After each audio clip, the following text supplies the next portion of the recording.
Before the world knew his name, before the headlines screamed and the world's most powerful governments declared war, Medellin already whispered it in fear and awe. Medellin already feared it. Pablo Emilio Escobar Gaviria.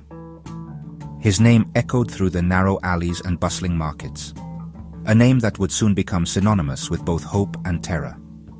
The poor called him a Robin Hood, a man who built homes, schools, and soccer fields for those who had nothing. The rich?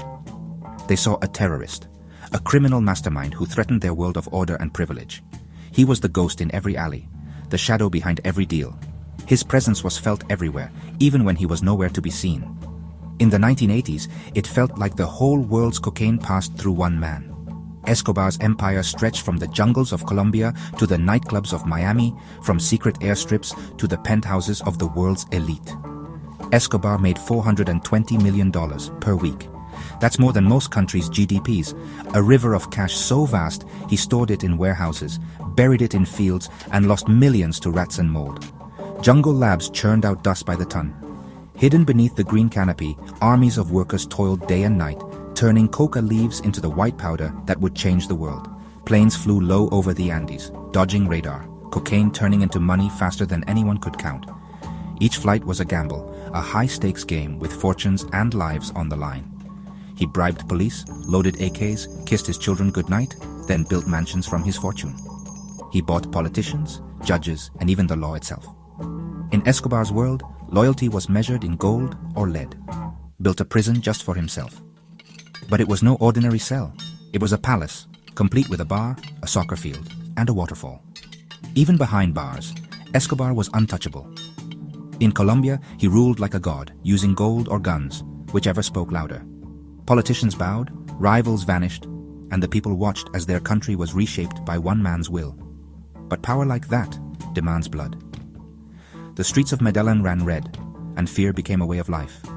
Escobar didn't shy from violence. He paid for it. Assassins, sicarios, and mercenaries did his bidding, turning the city into a war zone. He waged war against the government. Judges vanished, journalists disappeared, and anyone who stood in his way risked everything. Car bombs shattered the capital. The sound of explosions became the soundtrack of a nation under siege. Airplanes fell from the sky. No one was safe. Not politicians, not police, not even innocent bystanders.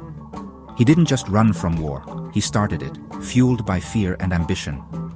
Escobar's war was personal, and he would stop at nothing to protect his empire.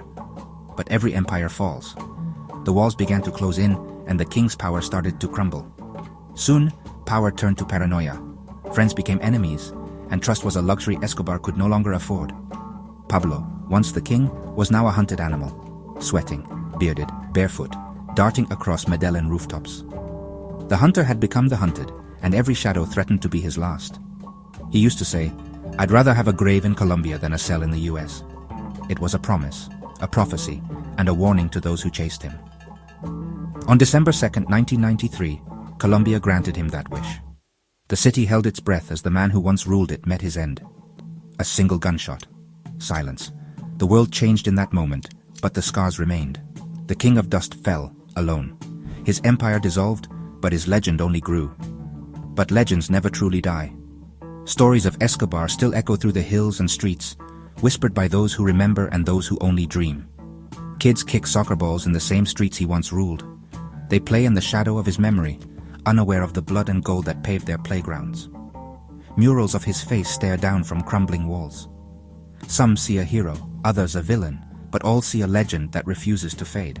Some call him a monster, others a saint. His legacy divides families, friends, and a nation still searching for peace.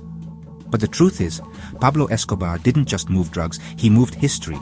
He changed the fate of a country, and the world would never be the same. AI-generated film, The King of Dust. The story of a man who built an empire from nothing and paid the ultimate price for power.